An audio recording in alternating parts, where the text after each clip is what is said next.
को सब्सक्राइब करें और बेल आइकन जरूर दबाएं। जंगल साफ कर दिया 1000 बीघा पे। कलेक्टर ने छापा मारा पुलिस के साथ, फॉरेस्ट के साथ, और लोकल लोगों को डराया जा रहा है, धमकाया जा रहा है, गोफन लेके भगाया जा रहा है। और जो खूटगढ़ है, मगरी है, बोरकावेला है और चिकलाड़ है, उसकी ज़मीन पर लगातार लोगों के साथ में स्ट्रगल कौन करा रहा है? वो करा रहे हैं बीजेपी के लोग। ऐसा वहाँ के रिकॉर्ड में आ चुका है और हम रिपोर्ट सीएम को भेज चुके हैं। लोग किसी का प्रतिकार करें और वहाँ पे अवैध रूप से जंगल खत्म कर दें और उसमें झोंपड़े बना लें और लगातार दादागिरी करते रहें, तो लोकल लोग प्रतिकार नहीं करें। जंगल जमीन की रक्षा के लिए जनजातियाँ जानी जाती हैं। ये चरित्र कौन खराब कर रहा है? ये बाहर के लोगों को ला के सीतामाता के जंगल के आसपास कौन कब्जे करा रहा है? ये प्रश्न जब आ गया तो मुझे लगता है कि बौखलाहट में आकर इस तरह का बात करिए। जो धमकी वाली बात है उसमें भी आवाज आपकी होने की बात की जा रही है। गांव में जब कोई जंगल साफ कर देगा, घर जलाने के लिए आएगा, प्रतिकार नहीं करेगा कोई। गांव की भाषा है, कोई सामने आ जाएगा तो उसको क्या कहेंगे? उसको यही तो कहेंगे ना, यहाँ से भगाओ उसको। ये जब अवैध कब्जा कर रहा है, लोगों के उस पर आ रहा है, लोगों के गेट तक आ गया, तो ये नहीं कहेंगे।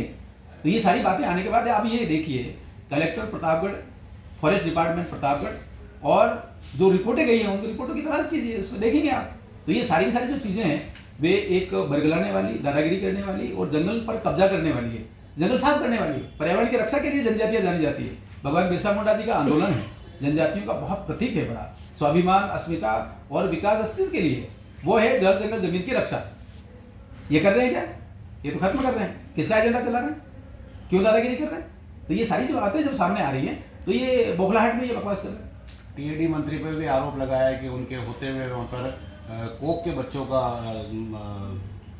व्यापार हो रहा है। देखिए, मंत्री जी के बारे में कुछ कहा है तो आप मंत्री जी से एक बार पूछेंगे तो ठीक रहेगा, लेकिन ये पूरा एक भ्रमजाल है। ये जो बीटीपी था, फिर पता नहीं बीएपी हुआ, और आगे पता नहीं कोई बीटीसी हो रहा है, रोज एक नई पार्टी बनती है।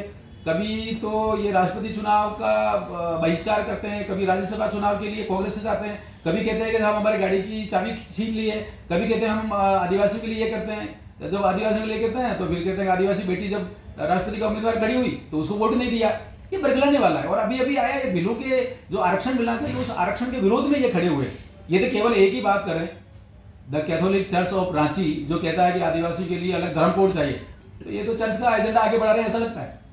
10 दिन का अल्टीमेटम दिया है, अन्यथा वो आके फिर से सड़कों को जाम करेंगे। अब जो अराजकता फैलाने वाले लोग हैं वो क्या करेंगे? उनके पास कुछ है नहीं, विकास का काम वो कर नहीं सकते। अब महत्वपूर्ण बात ये भी है कि डूंगरपुर में जो अराजक तत्व खड़े कर दिए हैं, पत्थरबाज हैं, वो किसके पैदा किए हुए? अर्थुना में उन्होंने मीटिंग की। मीटिंग करने के बाद वहीं से लड़के निकले और सीधे रोड पर आने के बाद लूटपाट शुरू कर दी। और ये कहते थे कि हम 8वीं पास और 5वीं पास लोगों को नौकरी देंगे, तो ये क्या पत्थरबाज कराने की नौकरी दे दी है क्या इन्होंने? ये सारी जो चीजें चल रही हैं, आप समझिए पूरा एक भ्रमजाल। कभी ये कहते हैं कि आदिवासी के ऊपर आईपीसी लागू नहीं होती और काकरी डूंगरी का कांड कर देते हैं, 7,500 युवाओं को फंसा देते हैं। ये सारे का सारा जो नकारात्मक भाव है वो है। एक बड़ी संकेत आ रहा है, आप इस बात को भी समझिए, सबके सामने लाइए।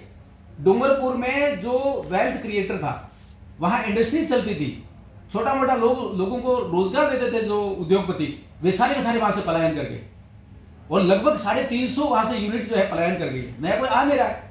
ये समस्या पैदा कर रहे हैं, ये बेरोजगारी पैदा कर रहे हैं, बेरोजगारी को बढ़ा रहे हैं और केवल अलगाव और चर्च की राजनीति को आगे बढ़ा रहे हैं, ऐसा लगता है। उपचुनाव होने वाले गठबंधन की बात आ रही है सामने। प्रभारी जी ने उनको कहा है कि भाई गठबंधन के लिए 2 दिन पहले कहते हैं अच्छे हैं रोज साहब, 2 दिन बाद कहते हैं खराब है। देखिए, इस बारे में हमारे प्रदेशाध्यक्ष जी माननीय मदन राठौड़ जी का बयान आ गया है कि कोई भी ऐसा अलगाववादी अराष्ट्रीय तत्वों के साथ में समझौता नहीं होगा। ये आपके ध्यान में पहले से आ चुका है, इसमें मुझे अलग से कुछ नहीं कहना।